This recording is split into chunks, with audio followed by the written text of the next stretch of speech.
Hello students, welcome back to Kalpsi Academy and I'm your teacher Surya Shukla. So as you know that I have completed class 9 science subjects 4th chapter, and today we are going to start with our new chapter, that is the fundamental unit of life, the cell.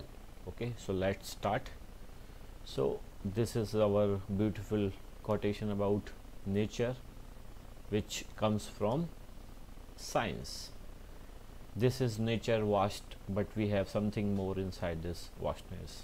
Okay, it means nature is vast means huge, but इस vastness से भी ज़्यादा हमारे जो inside है उसमें vastness ज़्यादा है. ठीक है, तो जैसा कि मैंने बताया कि हमारा ये न्यू चैप्टर है, chapter number 5, the fundamental unit of life which is cell, the basic and functional unit of life. ठीक है स्टूडेंट्स, सो लेट्स स्टार्ट. ये हमारा इंडेक्स है जिसमें हम स्टार्ट करेंगे. We will start from introduction, discoveries, the cell theory, types of organism, types of cells, difference between animal cell and plant cells, diffusion, osmosis, hypotonic and hypertonic and isotonic solutions, plasma membrane, cell membrane and cell wall. तो इतना सब कुछ ये index में है, ये हम discuss कर लेंगे. Then there are few terms like plasmolysis, nucleus, nucleoid, cytoplasm, ER means endoplasmic reticulum, it is also known as ER. Okay, so इसमें भी मतलब दो कैटेगरीज होती हैं, जैसे कि smooth and rough ER. Okay, उसके बारे में eventually we will learn. Okay, so then we have Golgi apparatus, it is also known as Golgi body.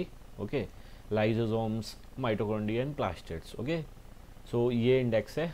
ठीक है, तो हम कोशिश करेंगे ये जितना भी टॉपिक है एक सर्कुलर पोर्शन में इसको पूरा कंप्लीट करेंगे. ठीक है, so then there is again this beautiful quotation, all living organism in this universe are made of cells. तो मतलब हमारे यूनिवर्स में जो हमारा यूनिवर्स है, जो हमारा गैलेक्सी है, जो हमारा यूनिवर्स है, और स्पेशली जो हमारा अर्थ है जिसमें एटमॉस्फेयर की वजह से, एक गैसेस की वजह से लाइफ पॉसिबल हो पाया है ना. एक पर्टिकुलर एटमॉस्फेयर की वजह से यहाँ लाइफ पॉसिबल है. यहाँ पे लिविंग बींग्स हैं, प्लांट्स हैं और काफ़ी सारे अलग किंगडम्स हैं. तो उसी हिसाब से इस सेल की थ्योरी को हम देखते हैं. All living organism in this universe are made of cells means जितने भी लिविंग ऑर्गेनिज्म्स हैं इस यूनिवर्स में सभी सेल से बने हैं. सेल के बिना कुछ हो ही नहीं सकता है. Cell is foremost and fundamental unit of life. So they either exist as a single cell और as a combination of multiple cell. Means कि अगर कोई ऑर्गेनिज्म है तो या तो वो सिंगल सेल एनिमल हो सकता है, ऑर्गेनिज्म हो सकता है, पार्डन, या तो वो सिंगल सेल ऑर्गेनिज्म हो सकता है. जैसे हम देखते हैं कि अमीबा है ना, पैरामीनिशियम है, यूग्लिना है, ये सब होते हैं. और जैसे कॉम्प्लेक्स सेल्स होती हैं, जैसे एनिमल सेल्स होती हैं, तो उसमें मल्टीपल सेल्स, काफ़ी सारी सेल्स होती हैं, है ना, काफ़ी सारी सेल्स होती है. जैसे सिंगल सेल है, ये काफ़ी सारी सेल्स हो रही है, तो ऐसा रहता है. ठीक है, सो उससे पहले हम थोड़ी डिस्कवरीज जान लेते हैं. तो it started from Robert Hooke. Sir Robert Hooke एक साइंटिस्ट थे. इन्होंने सबसे पहले सेल को डिस्कवर किया. सेल को सबसे पहले कैसे डिस्कवर किया? In 1665 he notice the presence of cells in cork slice. जो एक वुड होता है ना, वुड में एक हम स्लाइस लेते हैं, वो कॉर्क स्लाइस हो जाता है. ठीक है, तो मैं आपको दिखाता हूँ, ये मैं दिखाता हूँ आपको. ये देखिए,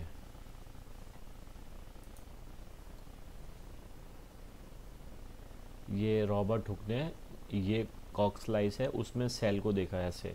तो उसके लिए सेल ऐसे आप देख पा रहे हैं ना, इसमें वर्टिकल एंड हॉरिजॉन्टल लाइंस, इनसे सेल डिवीज़न बनना है. तो रॉबर्ट हुक ने अपने माइक्रोस्कोप का ही ऑब्वियसली यूज़ किया होगा, जैसा भी रहा होगा. मतलब अभी तो काफ़ी एडवांस आ चुका है, बट उस टाइम पे काफ़ी प्रीमेच्योर लेवल का होगा तो उसमें उसको ये इस टाइप से सेल दिखाई दिया। तो फिर उसने बताया कि भाई ऐसे ऐसे करके सेल होती है ना, ऐसे मतलब सेल मतलब ये चीज़ सेल है, उसने ये बताया। उससे पहले भी ऑब्वियसली ये चीज़ थी बट उसको किसी किसी ने फाइंड आउट नहीं किया था। ओके स्टूडेंट्स, एंड देन फिर हमारे ल्यूवेनहॉक सर आए, इन्होंने 1674 मतलब जस्ट आफ्टर 9 ईयर्स, इसके 9 ईयर्स के बाद इसने बताया, इसने क्या देखा, पॉन्ड वाटर, जो एक झील थी, ये तालाब था जो भी था, उसमें इन्होंने लिविंग सेल्स देखे। ठीक है, लिविंग सेल्स मतलब लिविंग ऑर्गेनिज्म और सेल्स देखे, आप देख पा रहे हैं।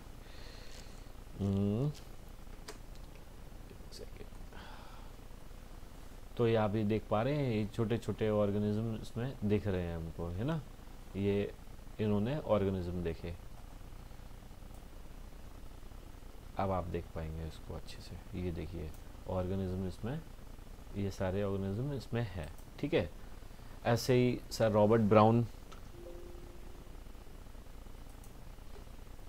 ऐसे ही सर रॉबर्ट ब्राउन ने 1831 में, सर रॉबर्ट ब्राउन ने 1831 में he recognise the existence of a nucleus in the cell. तो जो एक सेल है, अब एनिमल सेल है या प्लांट सेल है, उसमें एक न्यूक्लियस होता है ना, न्यूक्लियस होता है और न्यूक्लियोइस होता है। ठीक है, तो उसको इन्होंने बताया कि मतलब इन्होंने एग्जिस्टेंस देखी। सर किसने, रॉबर्ट ब्राउन ने। ये स्टूडेंट्स आपको सभी नेम से याद करना है क्योंकि मैंने जितने भी इम्पोर्टेंट हैं वो उन सब का नेम लिख दिया है यहाँ पे ना, और उनकी डिस्कवरीज लिख दी हैं। ठीक है, तो एक पुरकिंजे साइंटिस्ट थे, इन्होंने क्या किया 1839 में एक टर्म को इन्वेंट किया which is protoplasm, which is the liquid present the cell. ठीक है, तो आपने सुना होगा, वो मैं आपको बताऊंगा अभी, लेकिन एक साइटोप्लाज्म होता है, साइटोप्लाज्म, साइटोप्लाज्म होता है। ठीक है, प्लस न्यूक्लियस, जो न्यूक्लियस होता है, इसको एक सेकेंड,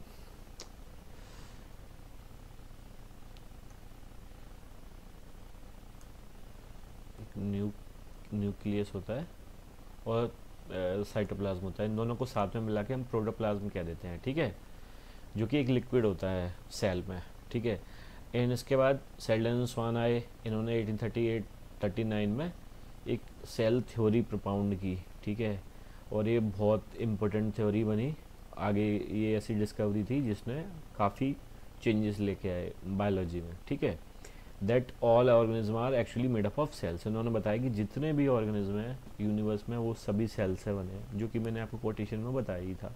ठीक है, एक वेशाव साइंटिस्ट थे, इन्होंने 1855 में suggested that all cells come from cells that exist already exist in nature. तो इनका क्या कहना था कि जितने भी जो सेल्स होते हैं ना, उनसे ऑलरेडी, जैसे एक ये मान लो एक सेल है, ठीक है, तो इससे भी दो सेल बन गई। ठीक है, फिर इन सेल से दो, मतलब ये प्री एग्जिस्टिंग सेल से सेल्स का फर्दर डिवीजन होता जाता है, मतलब नई नई सेल बनती जाती है, ऐसे सेल बन रही है, तो ये सेल्स ऐसे बनती रहती हैं। ठीक है स्टूडेंट्स, तो ये ऐसे जितने भी ये साइंटिस्ट थे हमारे, इन्होंने सब ने अपना अपना थ्योरी, अपनी अपनी जो इन्वेंशन है वो propound की, और ये आपको मतलब अच्छे से याद करना है। हमको ज़्यादा मैंने ऑलरेडी नहीं दिए है ना, तो हमने क्या करना है,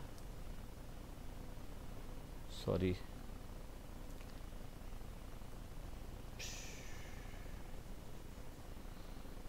सॉरी सॉरी सॉरी, तो हम कहाँ पे थे जी, तो ये आपको कंप्लीट करना है ना, इसमें आपको, this is my pen, Robert Hooke का याद कर लेना है, Leeuwenhoek, Robert Brown, Purkinje, Schleiden Schwann and वेशाउ।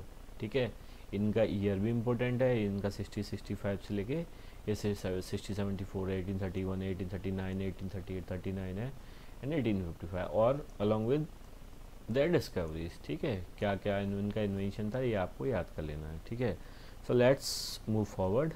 अब जो सेल थ्योरी दी थी, किसने दी थी, सेल्डन स्वान ने, ये देखो प्रेजेंटेड द सेल थ्योरी। तो इन्होंने जो थ्योरी दी थी हम उसको देख लेते हैं ना, ये थ्योरी में क्या था। तो थ्योरी क्या है, थ्योरी ये बोलती है कि a cell is the structural and functional unit of all living organism. ठीक है, सेल क्या होती है, जितने भी लिविंग ऑर्गेनिज्म होती हैं उनकी स्ट्रक्चरल एंड फंक्शनल यूनिट होती है, मतलब उसका स्ट्रक्चर जो रहेगा उसको बनाएगी और उसके में जो भी फंक्शन होंगे उनको फंक्शन को फंक्शनलाइज करेगी। मींस फंक्शन जैसे हम जैसे ह्यूमन बीइंग से मान लेते हैं तो हमारे फंक्शंस क्या होते हैं, वी स्लीप, वी ईट, है ना, we do work, these are the functions. Structure क्या होता है, जैसे हमारा फिजिकल अपीयरेंस है, हमारा ये जैसे टॉर्सो है, हमारा जो पूरा बॉडी का स्केलेटन है, वो हमारे एक स्ट्रक्चर हो गया। और फंक्शनल यूनिट क्या हो गई, हम इस स्ट्रक्चर से जो हमारा स्ट्रक्चर है उससे हम क्या करते हैं, वो हमारी फंक्शनल यूनिट है। ऐसे सेल को आप ह्यूमन बीइंग अगर मान लो तो लिविंग ऑर्गेनिज्म में क्या करती है, सेल स्ट्रक्चर देती है और फंक्शनल देती है। ठीक है, the cell was discovered by Robert Hooke, जो कि मैंने आपको बताई दिया है। A number of cells can work together to form tissues and organs. तो ये तो एक सिंपल सा लॉजिक है, सिंपल सा लॉजिक नहीं मतलब सिंपल सी थ्योरी है।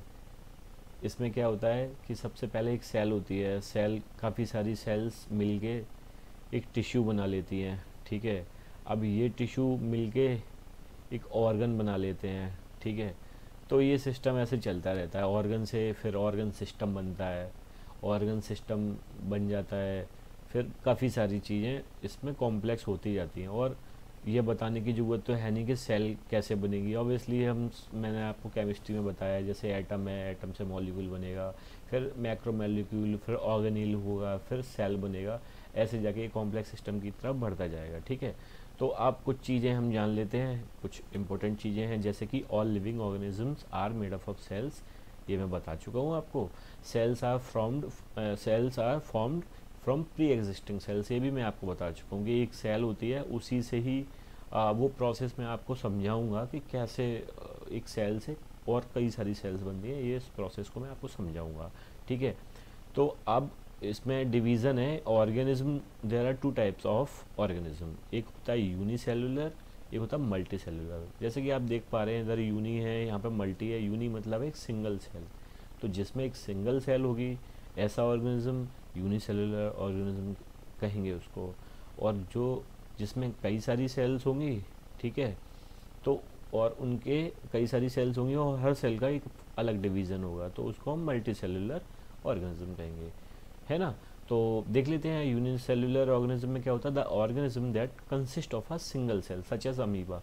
तो जैसे एक अमीबा इसका एग्जांपल, अमीबा है, पैरामीशियम है, यूग्लिना, ये सिंगल सेल होता है, इनमें क्या है काफ़ी सारे सेल्स नहीं होते हैं, सिंगल सेल ऑर्गेनिजम्स हैं। ठीक है, ऐसे मल्टी सेलुलर ऑर्गेनिज्म में आएंगे तो the organism which contain various cells that perform different function the organism such as plants, fungi and animals. ठीक है, तो प्लांट्स हैं जैसे फंजाई है, एनिमल्स है, ये फंजाई मतलब फंगस। ठीक है, तो ये एक कैटेगरी है, ब्रॉड कैटेगरी है, तो ये मल्टी सेलुलर होते हैं क्योंकि इसमें काफ़ी सारी सेल्स होती हैं और ये सेल्स का अलग अलग डिवीज़न होता है, अलग अलग फंक्शन होता है ना। और वो मैंने आपको बता ही दिया है कि क्या सेल में क्या होता है, सेल एक स्ट्रक्चरल एंड फंक्शनल यूनिट होती है एक लिविंग ऑर्गेनिज्म की। ठीक है, अब हम सेल पे आते हैं कि सेल के टाइप कितने होते हैं। ठीक है स्टूडेंट्स, तो cell basically there are only two types of cells. ठीक है, prokaryotic cells and eukaryotic cells. ठीक है, तो अब आप यहाँ से देखें, ठीक है, जैसे प्रो वर्ड यूज हो रहा है, इसमें यू वर्ड यूज हो रहा है। तो जैसे प्रो वर्ड है ना, जैसे प्रो वर्ड है तो प्रो मीन्स होता है बिफोर, है ना, बिफोर। और यू मतलब होता है ट्रू, ट्रू। ठीक है, तो और कैर मतलब होता है, कैरियो मीन्स होता है न्यूक्लियस। मैं यहाँ लिख देता हूँ, सॉरी, है ना। और कैरियो मीन्स होता है न्यूक्लियस, न्यूक्लियस। ठीक है, तो हम ये कह सकते हैं कि प्रोकैरियोटिक सेल्स में बिफोर न्यूक्लियस मतलब न्यूक्लियस प्रॉपर फॉर्म नहीं हो पाया होता है, वो स्टेज वाली जो सेल्स होती हैं उनको प्रोकैरियोटिक सेल्स होती हैं। और यूकैरियोटिक सेल्स में जो उसमें ट्रू न्यूक्लियस होता है, मीन्स रियल न्यूक्लियस होता है, मतलब देखने में भी होगा और फंक्शन भी करेगा, मतलब स्ट्रक्चर भी होगा उसका और फंक्शनल काम भी होगा। ठीक है, तो दो डिवीज़न है, वो मैंने आपको बता ही दिया, प्रोकैरियोटिक सेल्स और यूकैरियोटिक सेल्स। तो इसमें कुछ सिमिलरिटीज़ हैं, कुछ डिफरेंसेस हैं। तो अभी सिमिलरिटीज़ हम बाद में देखेंगे, पहले हम इसके डिफरेंसेस देख लेते हैं। तो सबसे पहले हम देखते हैं प्रोकैरियोटिक सेल। प्रोकैरियोटिक सेल का क्या होता है, ये साइज क्या होता है, स्मॉल एंड सिंपल होता है, ठीक है। जबकि यूकैरियोटिक सेल क्या होता है, लार्ज एंड कॉम्प्लेक्स। इसका साइज 0.1 नैनोग्राम से 5 नैनोग्राम तक होता है, इसका 10 से 100 नैनोग्राम तक होता है, ठीक है। इसके बाद प्रोकैरियोटिक सेल जो होता है वो यूनिसेलुलर होता है, और यूकैरियोटिक सेल यूनिसेलुलर भी हो सकता है, मल्टीसेलुलर हो सकता है। इन prokaryotic sales nucleus is absent, while in eukaryotic cells nucleus is present, okay. And in prokaryotic cells DNA is circular, but in eukaryotic cells DNA is linear। ये हमको याद करना है, ये जितने भी डिफरेंस है ना, इनका रट्टा मार लो आप, ये आपको 100% आएंगे एग्ज़ाम में, और काफ़ी इंपॉर्टेंट है, हेल्प करेगा, ये आपको आगे भी हेल्प करेगा, ठीक है। इसका आपको रट्टा मारना है, इसका रट्टाफिकेशन करना है, आपको रट्टा मारना है इसका अच्छे से, ठीक है। आपको क्रेमिंग करनी है इसकी। क्रेमिंग मीन्स होता है रट्टा मारना, क्रेम कर लेना अच्छे से, ठीक है। सो इसमें क्या है, जो क्रोमोसोम्स होते हैं वो सिंगल हैप्लॉइड होते हैं, जबकि जो यूकैरियोटिक सेल होती है इसमें पेयर डिप्लॉइड होते हैं, ठीक है। क्रोमोसोम्स की बात हो रही है यहाँ पे, है ना।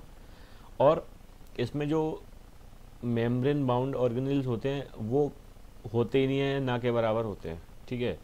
जबकि इसमें मेम्ब्रेन बाउंड ऑर्गेनेल्स होते हैं, किसमें, यूकैरियोटिक सेल में, ये याद रखना है। और इनका जो रिप्रोडक्शन है वो सेक्सुअली भी होता है, असेक्सुअली भी होता है, जबकि इसका मतलब यूकैरियोटिक सेल का होता है मोस्टली सेक्सुअली, ठीक है। इन प्रोकैरियोटिक सेल्स सेल डिवीजन कैसे होता है, बाइनरी फिजन से, जबकि यूकैरियोटिक सेल में सेल डिवीजन कैसे होता है, माइटोसिस से। जो मैंने आपको बताया था ना स्टूडेंट्स, कि एक सेल से काफ़ी सारी सेल्स, मतलब प्री एग्जिस्टिंग सेल से सेल्स बनती है, तो ये वही डिवीज़न है। बाइनरी मीन्स क्या होता है, 1 और 2, ये बाइनरी है। बाइनरी मीन्स होता है जब किसी चीज़ को, जैसे यस एंड नो, ये स्टेटमेंट क्या है, बाइनरी है, ठीक है। 0 और 1 ये क्या है, बाइनरी है, मतलब 2, स्विच ऑन या ऑफ, दिस इज़ बाइनरी। तो बाइनरी मतलब 2, जैसे सिंगल सेल है, इससे 2 सेल डिवाइड होकर बन गई, तो बाइनरी फिजन हो गया, ठीक है। मिटोसिस ये मैं आपको आगे एक्सप्लेन करूंगा, अभी तो आप इतना समझ लो, ठीक है। यूकैरियोटिक सेल में सेल डिवीजन माइटोसिस के थ्रू होता है, ठीक है। एंड इसके एग्जांपल क्या है, मींस प्रोकैरियोटिक सेल के एग्जांपल क्या है, जैसे बैक्टीरिया है, आर्किया सेल्स हैं, जबकि यूकैरियोटिक सेल्स के एग्जांपल्स हैं जैसे प्लांट्स हैं, एनिमल सेल्स हैं, ह्यूमन है। तो ये कॉम्प्लेक्स सेल्स होती हैं, है ना। एंड सिमिलरिटीज़ क्या हैं दोनों में, सिमिलरिटीज़ हैं जैसे प्रोकैरियोटिक सेल और यूकैरियोटिक सेल्स की सिमिलरिटीज़ क्या है, तो दोनों में क्या होती है, ये सबसे इम्पोर्टेंट है ना, ये याद करना है हमको। इसमें क्या है, प्लाज्मा मेम्ब्रेन होती है, दोनों में ही प्लाज्मा मेम्ब्रेन होती है, हैव सेल प्लाज्मा मेम्ब्रेन। इन दोनों में ही साइटोप्लाज्म होता है, दोनों में ही राइबोसोम होता है, इन दोनों में ही डीएनए होता है। डीएनए तो मैंने बता ही दिया, प्रोकैरियोटिक में सर्कुलर डीएनए होगा, जबकि यूकैरियोटिक में लीनियर डीएनए होगा, ठीक है। राइबोसोम होगा, साइटोप्लाज्म होगा, एंड प्लाज्मा मेम्ब्रेन होगी, ठीक है। आपको याद करना है, प्लाज्मा मेम्ब्रेन याद करना है, पीएम, ठीक है। साइटोप्लाज्म याद करना है, एंड राइबोसोम याद करना है, ठीक है। इसके साथ साथ डीएनए भी होता है, ये तो आपको याद करना है, ये वेरी आईएमपी है, ठीक है। सिमिलरिटीज़ मैं बाद में टेस्ट में आपसे पूछूंगा ये, ठीक है। अब प्रोकैरियोटिक और यूकैरियोटिक सेल के बाद हम आगे देखते हैं डिफरेंस किसमें, प्लांट सेल और एनिमल सेल में। मोस्टली मतलब हम सेल को दो ही डिवीज़न, इसका दो ही उसमें डिवीज़न कर सकते हैं, प्लांट और एनिमल में, ये एक मेजर डिवीज़न है, ठीक है। तो प्लांट और एनिमल सेल में क्या डिफरेंस होता है, इसको देखना बहुत ज़रूरी है, ठीक है। तो क्या डिवीज़न होता है, पहला, a plant cell is surrounded by a rigid cell wall, ठीक है। ये एक इम्पोर्टेंट चीज़ है, रिजिड सेल वॉल, मतलब प्लांट सेल में एक रिजिड सेल वॉल होती है। अभी मैं इसका स्ट्रक्चर दिखाऊंगा तब आपको बेटर समझ में आएगा, ठीक है। रिजिड सेल वॉल होती है प्लांट सेल में, जबकि animal cell does not have a cell wall, इसमें सेल वॉल नहीं होती है, ठीक है स्टूडेंट्स, इसमें सेल वॉल नहीं होती है। जबकि प्लांट सेल में क्या होता है, इसमें लार्ज वॉल्यूकल होता है, presence of a large vacuole is seen in the plant cells, जबकि एनिमल सेल में क्या होता है, वेरी स्मॉल वैक्यूल, ठीक है, as compare to the plant cells are seen in the animal cells. तो वैक्यूल देखना है, वैक्यूल क्या है, लार्ज होगा, वैक्यूल लार्ज होगा प्लांट सेल में, जबकि एनिमल सेल में वो मतलब उसके कंपेरिजन, मतलब प्लांट सेल के कंपेरिजन में काफ़ी छोटा होगा, ठीक है।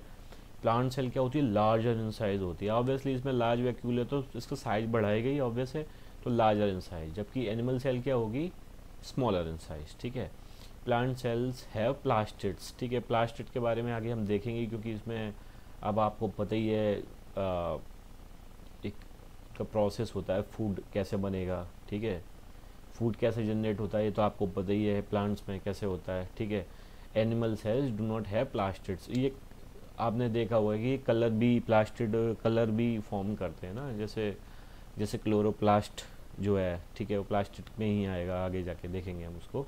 Centrosomes are absent in plant cells but animal cells have centrosomes, ठीक है, जैसे क्रोमोसोम्स होते हैं वैसे सेंट्रोसोम्स भी होते हैं, ठीक है, तो वो प्लांट सेल में एब्सेंट होते हैं और एनिमल सेल में प्रेजेंट होते हैं, ठीक है। Plant cells do not have cilia while animal cells have cilia, ठीक है, सीलिया प्लांट सेल में नहीं होगा, एनिमल सेल्स में होता है। Lysosomes are very rare in plant cells, बहुत रेयर होते हैं, जरूरी नहीं है कि हो भी, लेकिन कभी कभी होते भी हैं, तो दे आर मतलब वेरी अनलाइक होते हैं, मतलब अनलाइकली प्रेजेंट होते हैं, ठीक है। एनिमल सेल्स में लाइजोसोम होता ही होता है, ठीक है, इसके बिना ऐसा पॉसिबल ही नहीं है कि होना, ठीक है। अब हम देखते हैं, इसमें मैं कलर चूज़ करके बताता हूँ मैं आपको, ठीक है, हाँ जी, ठीक है। तो अब आप देख पा रहे हैं जो मैंने अभी आपको एक्सप्लेन किया था, ये प्लांट सेल है, ठीक है, ठीक है students, this is plant cell and this is animal cell.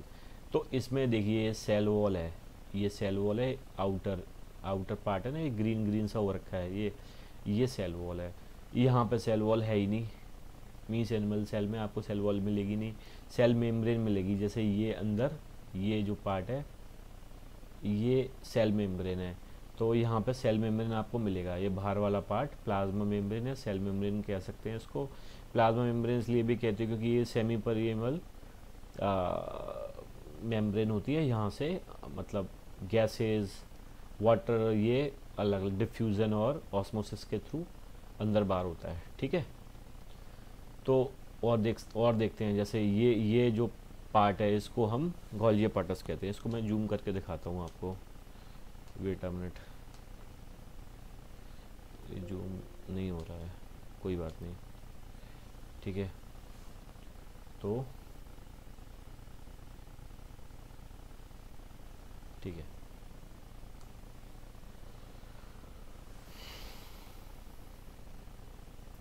तो ये गॉल्जी एपार्टस है, ठीक है। और ये गॉल्जी एपार्टस आपको एनिमल सेल में भी मिलेगा, ठीक है। अब वैक्यूल मेम्ब्रेन का इसका बताया था ना, इसमें लार्ज होती है और इसमें होती नहीं है, ना के बराबर होती है, ठीक है।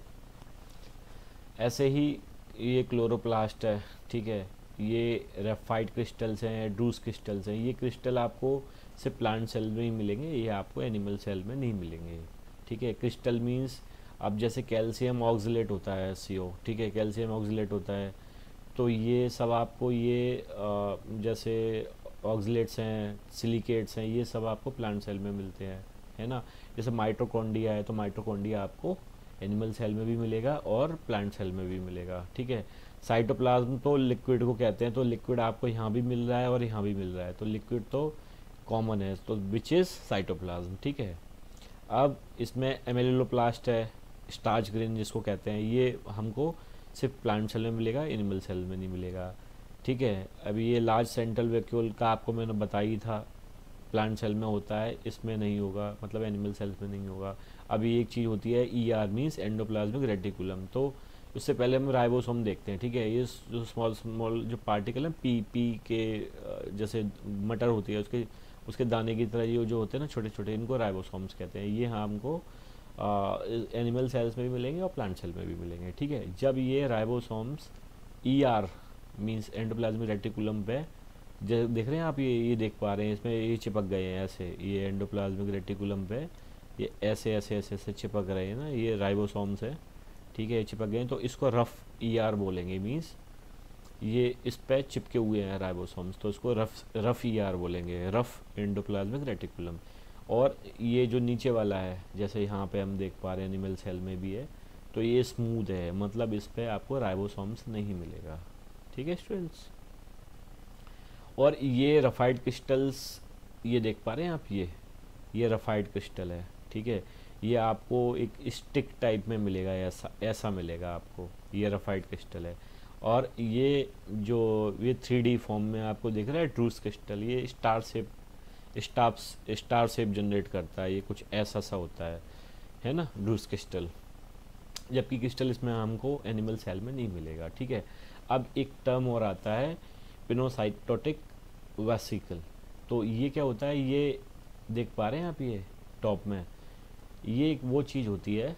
अभी मैं इसको आपको इरेज करके दिखाता हूँ, सब कुछ इरेज कर देता हूँ, फिर आपको एक्सप्लेन करता हूँ हाईलाइट करके। ठीक है, देखिए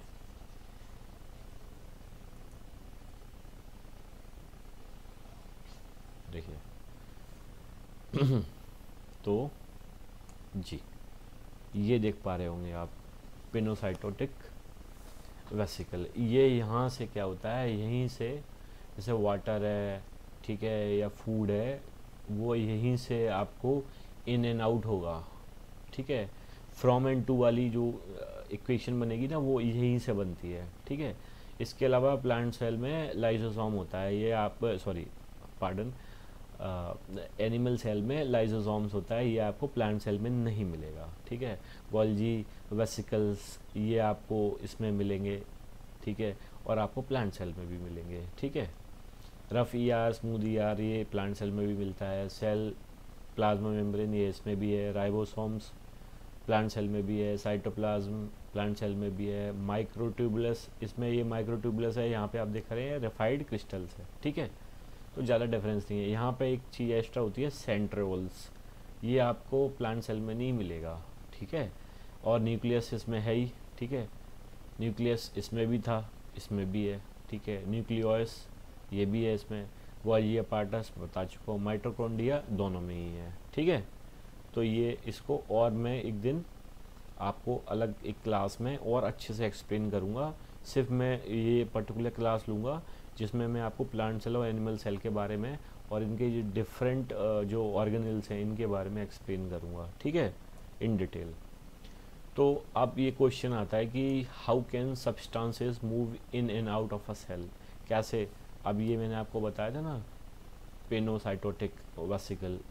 ठीक है, यहीं से ये ऐसे इन एंड आउट होंगे। ठीक है, तो ये दो टाइप से होता है। ठीक है, अब मैं हाईलाइट करके दिखाता हूँ। एक तो होता है गैसियस एक्सचेंज, ठीक है, जो कि गैसियस एक्सचेंज। एक होता है मूवमेंट ऑफ वाटर। ठीक है, दो डिवीज़न है ये मेनली। ठीक है ना।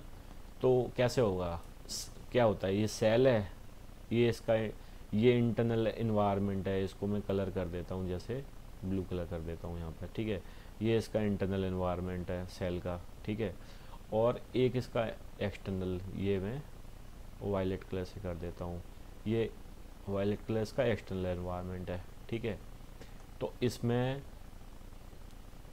आउट और इन कैसे होगा मटेरियल।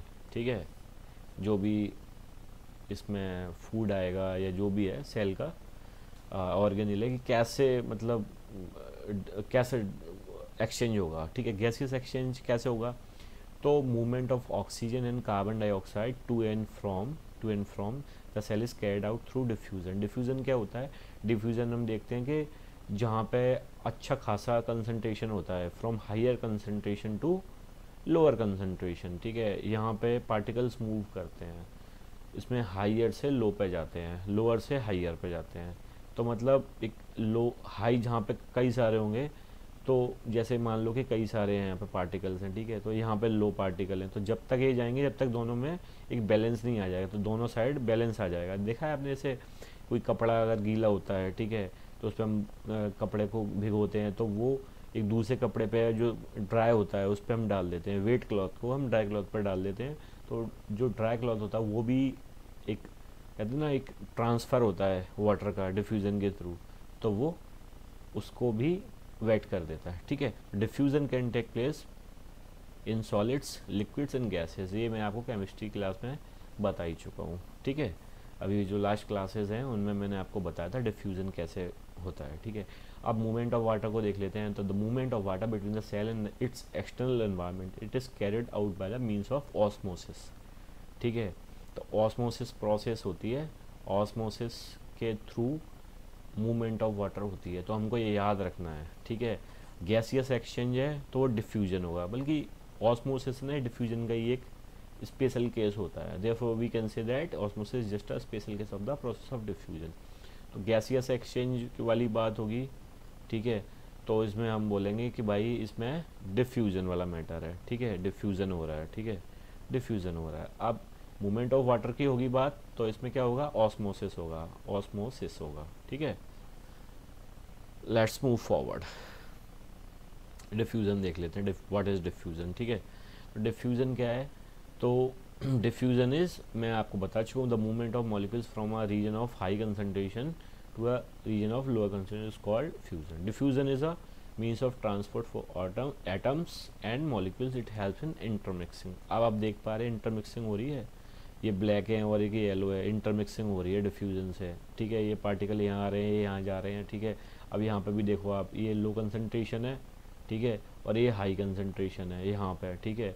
तो ये लो कंसंट्रेशन, हाई कंसंट्रेशन से लो कंसंट्रेशन की तरफ बढ़ रहे हैं, ठीक है। ऐसे ये हाई से लो की तरफ जाते हैं, ठीक है। डिफ्यूजन को और एक्सप्लेन कर दिया मैंने, ठीक है।